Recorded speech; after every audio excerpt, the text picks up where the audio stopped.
اس ہولناک واقعے نے انہیں بہت متاثر کیا اور وہ ایک عجیب سی سنسنی محسوس کر رہے تھے۔ اس کے بعد آگے بڑھنے کا ارادہ ترک کر کے وہ واپس پلٹ پڑے۔ واپس آتے ہوئے وہ اس موضوع پر باتیں کرتے آ رہے تھے، اگر یہ شخص گارسن کا ساتھی ہی تھا تو اب ان لوگوں کے حواس بھی بگڑ چکے ہوں گے اور وہ یقیناً خوفزدہ ہو گئے ہوں گے۔ کرنل نے کہا، اس سے زیادہ ہمیں اس بات کا خیال رکھنا ہے کرنل کہ وہ وحشی درندہ آس پاس ضرور موجود ہوگا۔ چند لمحوں کو وہ ہمارے شکار کو بھی ہمارا بھی شکار کر سکتا ہے، لیکن وحشی جانور کو انسانی خون کی چاٹ لگ جائے تو پھر وہ دور سے انسان کی بو سونگھ لیتا ہے۔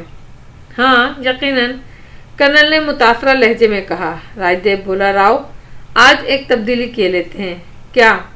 ابتدائی رات میں تم کسی کے ساتھ جاگو اور دوسرے حصے میں میں سمجھ رہا ہوں، راؤ نے کہا۔ کرنل نے اس گفتگو میں دخل نہیں دیا۔ سورج غروب ہوتے ہی جنگل میں روایتی چہل پہل شروع ہو گئی۔ پرندے تو بے شک اپنے گھونسلوں میں دبک جاتے ہیں اور دوسری صبح کا طلوع سورج دیکھتے ہیں، لیکن جنگل کے دوسرے باسی ایک ایک کر کے بیدار ہونے لگتے ہیں۔ الوؤں کی ہو، بندروں کی خوش فالیاں، جنگلی خرگوش کی باغ دوڑ، مینڈکوں اور جھینگروں کے سرتال سبھی جاگ اٹھتے ہیں۔ جنگل میں عجیب سا سما بن جاتا ہے۔ خاص طور سے بندر وحشی درندوں کے لیے بہترین چوکیدار ہوتے ہیں۔ وہ بہت دور سے ان کے بارے میں اطلاع دیتے ہیں۔ اس وقت بھی یہ سما تھا کہ کھانے پینے سے فارغ ہوئے تو سراتو بھی آ بیٹھا۔ آگے شاید راستہ بدلنا ہوئے گا۔ کیوں؟ راؤ نے پوچھا۔ میں دلدل کا بو سونگتا۔ کیا یہ وہی راستہ نہیں ہے سراتو جہاں سے ہم پہلے گزرے تھے؟ وہی، مگر دلدل ضرور ہے۔ تمہارے خیال میں ہم اس ندی تک کب پہنچ سکتے ہیں جہاں ہمیں وہ لاش ملی تھی؟ ابھی کچھ نہیں کہہ سکتا۔ گواندا کا کنارہ ابھی نہیں آیا۔ جدھر گواندا راستہ بدلے گا ادھر سے نارتھ سائڈ چلنا ہوئے گا۔ ابھی وہ جگہ دور، سراتو نے جواب دیا۔ رات بھیگتی جا رہی تھی اور فضا میں خنکی بڑھتی جا رہی تھی۔ راؤ اپنی ڈیوٹی پر مستعد ہو گیا تھا اور اس کی نظریں دور دور تک کا جائزہ لے رہی تھیں۔ کرنل فیروز بھی اس سے چند قدم کے فاصلے پر بیٹھا ہوا تھا۔ دونوں خاموش تھے۔ اچانک کافی فاصلے پر کسی پرندے کے پروں کی پھڑپڑاہٹ سنائی دی۔ راؤ چکنا ہو گیا۔ یہ پھڑپڑاہٹ بے معنی نہ تھی۔ راؤ کی نگاہیں اس جگہ جم گئیں جہاں سے اسے یہ آواز سنائی دے رہی تھی۔ پھر اس نے کرنل کی طرف دیکھا اور سرگوشی کے انداز میں اسے آواز دی، لیکن کرنل کی طرف سے کوئی جواب نہیں ملا۔ اس وقت پوزیشن تبدیل بھی نہیں کی جا سکتی تھی۔ کرنل کے بارے میں اندازہ ہو چکا تھا کہ وہ اونگ گیا ہے۔ اس وقت کرنل کو ہوشیار بھی نہیں کیا جا سکتا تھا۔ اسی وقت بندروں کے خوخوانے کی آوازیں ابھریں اور راؤ کو یقین ہو گیا درندہ پاس ہی میں موجود ہے۔ راؤ کے اعصاب تن گئے اور اس کی ساری شکاری حصیں جاگ گئیں۔ اس کے کان ایک ایک آہٹ کو سن رہے تھے۔ اس نے پتوں کے چرچرانے کی آوازیں صاف سنی۔ وہ سانس رو کے تیار بیٹھا تھا، درندے کو دیکھ لینے کے لیے کوشاں تھا۔ کئی بار اس نے جھاڑیاں ہلتی دیکھی تھی۔ وہ جانتا تھا درندے بھی کس قدر ہوشیار ہوتے ہیں، اور اگر انہیں شکاری کے چوکنا ہونے کا اندازہ ہو جائے تو وہ خود بھی شکاری کو دھوکہ دیتے ہیں۔ اس وقت بھی ایسی ہی کیفیت کا احساس ہو گیا تھا۔ یکایک دور سے ایک سانبھر کی بھیانک آواز ابھری اور پھر اس کے بے تحاشا دوڑنے کی آوازیں سنائی دیں، لیکن اس کے ساتھ ہی ایک اور اعصاب شکن چیخ نے راؤ سکندر کا دل دہلا دیا۔ وہ آواز انسانی ہوتے ہوئے بھی غیر انسانی تھی، بالکل بلی کی تھی۔ قراہٹ ابھری تھی اور پھر دھما چوکڑی مچ گئی۔ آواز چھولداری کی تاری کی طرف سے ہی آ رہی تھی۔ کوئی دھم سے گرا تھا، پھر ایک دہشت بھری مردانہ چیخ ابھری۔ سب سے پہلے کرنل اچھل کر چھولداری کی طرف بھاگا۔ اس نے ہوشیاری سے کام لیتے ہوئے ٹارچ روشن کر لی تھی۔ پھر دوسرے بھی اٹھ گئے۔ راؤ پر دوہری ذمہ داری عائد ہو گئی تھی۔ ادھر اسے درندے پر نگاہ رکھنی تھی، ادھر یہ ہنگامہ آرائی بھی نظر انداز نہیں کی جا سکتی تھی۔ پھر بہت سی دہشت بھری آوازیں سنائی دیں اور راؤ کے اعصاب ساتھ نہ دے سکے۔ اس نے اپنی جگہ سے چھلانگ لگائی اور یکا بعد دیگر 2 فائر جھاڑیوں کی طرف کر دیے۔ یہ درندے کو بھگانے کے لیے تھے۔ اس کے ساتھ ہی اس نے چھولداری کی طرف دوڑ لگائی۔ دوسرے لوگ بھی جاگ چکے تھے اور ٹارچوں کی روشنی ایک ہولناک منظر اجاگر کر رہی تھی۔ 2 انسان آپس میں گتھم گتھا تھے۔ ان میں ایک تو قندیل تھی اور دوسرا اسے راج دیو یا راؤ سکندر کے علاوہ کوئی نہیں پہچان سکا۔ یہ دونوں اندھے بوڑھوں میں سے ایک تھا قندیل نے اسے بری طرح دبوچ رکھا تھا اور دہشت زدہ انداز میں اسے بھنبوڑ رہی تھی۔ اس کے دانتوں سے خون ٹپک رہا تھا اور بوڑھا لہولہان تھا۔ غزال نے صورتحال کا اندازہ لگا کر ان دونوں پر چھلانگ لگا دی اور بوڑھے کو قندیل سے چھڑانے کی کوشش کرنے لگا۔ وہ اس میں کامیابی کے قریب ہی تھا کہ قندیل نے اسے دیکھا۔ اس کی آنکھیں دہک رہی تھیں اور پھر اس نے غزال کو ایک جھٹکا دیا۔ غزال اچھل کر دور جا گرا۔ قندیل نے پھر اپنے شکار کو دبوچ لیا اور بوڑھے کے حلق سے کراہیں نکلنے لگیں۔ کسی کی سمجھ میں نہیں آ رہا تھا کیا کرے۔ وہ صاف محسوس کر رہے تھے کہ بوڑھا بھاگ جانے کے چکر میں ہے، لیکن قندیل بالکل بلیوں کے سے انداز میں اس سے چمٹی ہوئی تھی اور بوڑھا اس سے زیر ہو گیا تھا۔ ویسے وہ یہ بھی محسوس کر رہے تھے کہ خود بوڑھا قندیل کو نقصان پہنچانے کی کوشش نہیں کر رہا، صرف مدافعت میں مصروف ہے، مگر اس کی ایک نہیں چل رہی تھی۔ راؤ نے بامشکل تمام کہا، راج ادھر دیکھو، سامنے جھاڑیوں میں درندہ ہے۔ یہ الفاظ ادا کر کے وہ خود قندیل کے قریب پہنچا اور اس بوڑھے کو چھڑانے کی کوشش کرنے لگا۔ بامشکل تمام وہ اس میں کامیاب ہو سکا تھا، لیکن ایک لمحے میں ہی اسے احساس ہو گیا کہ اب بوڑھا بے جان ہے۔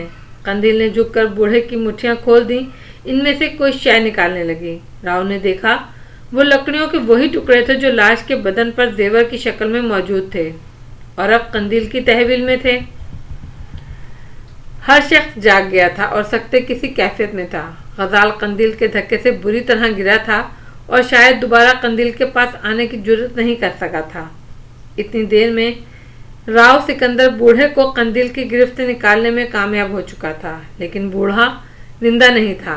ادھر راج دیو نے راؤ کے الفاظ سنے تھے اور درندے کی شکار کے لیے چوکس ہو گیا تھا، لیکن درندہ جھاڑیوں میں موجود بھی تھا تو اس ہر بونک سے وحشت زدہ ہو کر بھاگ گیا تھا۔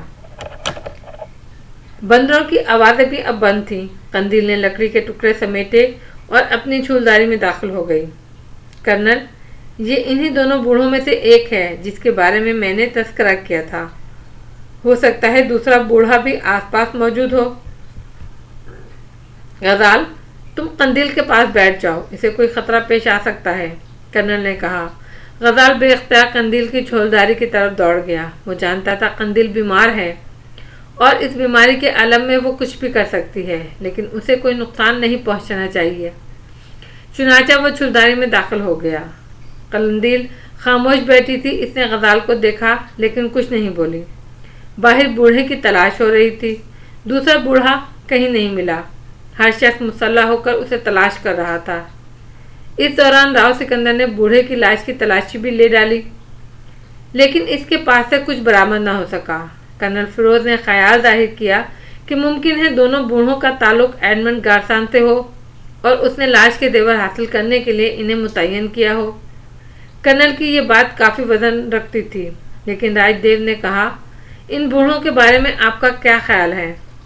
کم از کم کرنل، یہ سفید فام نہیں ہے، مقامی لوگ بھی اس کے لیے کام کر سکتے ہیں۔ سراتو بتا سکے گا کیا ان کا تعلق 112 سے ہے؟ نہیں سر، شوہارا کے ہر آدمی کو میں جانتا، اس آدمی کو میں ادھر کبھی نہیں دیکھا۔ ویسے کرنل کا کہنا درست لگتا ہے، اس کے علاوہ اور کیا سوچا جا سکتا ہے؟ یہ بات بھی یقینی ہے کہ جس طرح ہم لوگ جانتے ہیں کہ گارسان اس جنگل میں داخل ہوا ہے، اسی طرح گارسن بھی ہماری موجودگی سے واقف ہے۔ راؤ سکندر کے ان الفاظ سے کسی نے اختلاف نہیں کیا۔ رات آنکھوں میں گزر گئی۔ بوڑھے کی لاش کو جھاڑیوں میں پھینک دیا گیا، پھر ضروری تیاریوں کے بعد یہ جگہ چھوڑ دی گئی۔ راؤ سکندر اور راج دیو رائفلیں سنبھالے ہوشیاری سے سفر کر رہے تھے۔ ہر طرح چوکس رہنا ضروری تھا۔ ایک طرف جنگلی درندوں کا خیال تھا جن کے آثار جگہ جگہ مل رہے تھے، دوسری طرف ایڈمنڈ کی طرف سے کسی کارروائی کا خطرہ تھا، چنانچہ سخت احتیاط کی جا رہی تھی۔ غزال کی مستقل ڈیوٹی قندیل پر لگا دی گئی تھی۔ غزال اس کے ساتھ تھا۔ اب تک کے سفر میں غزال بالکل خاموش تھا۔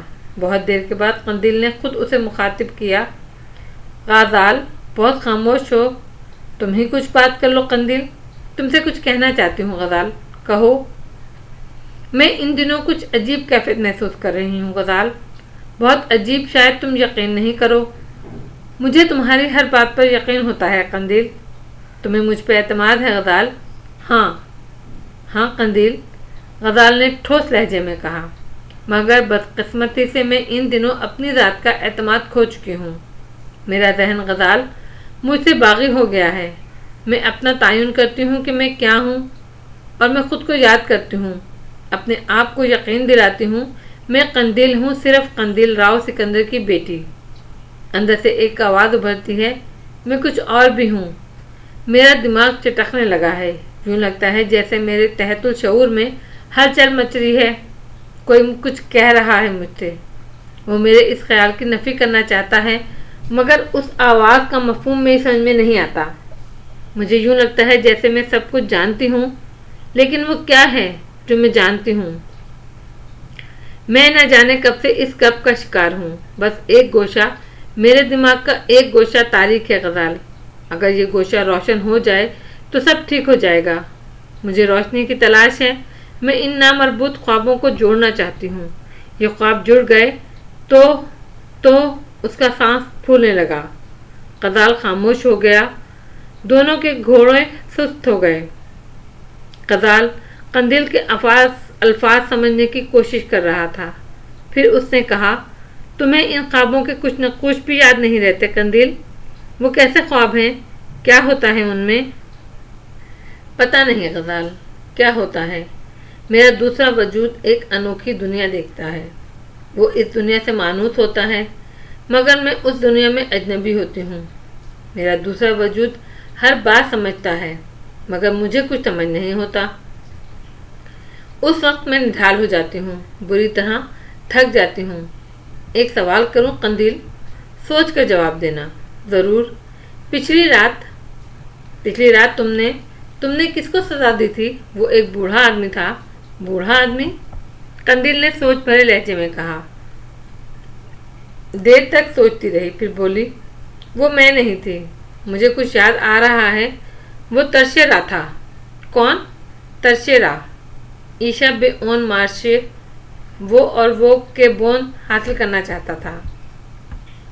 قندیل نے بے اختیار لکڑی کے وہ زیور ٹٹولے جو اس کے پاس محفوظ تھے۔ کے بون؟ غزال بولا، رشت تریا۔ قندیل نے وہ زیور غزال کو دکھاتا سے قندیل کو دیکھتا رہا۔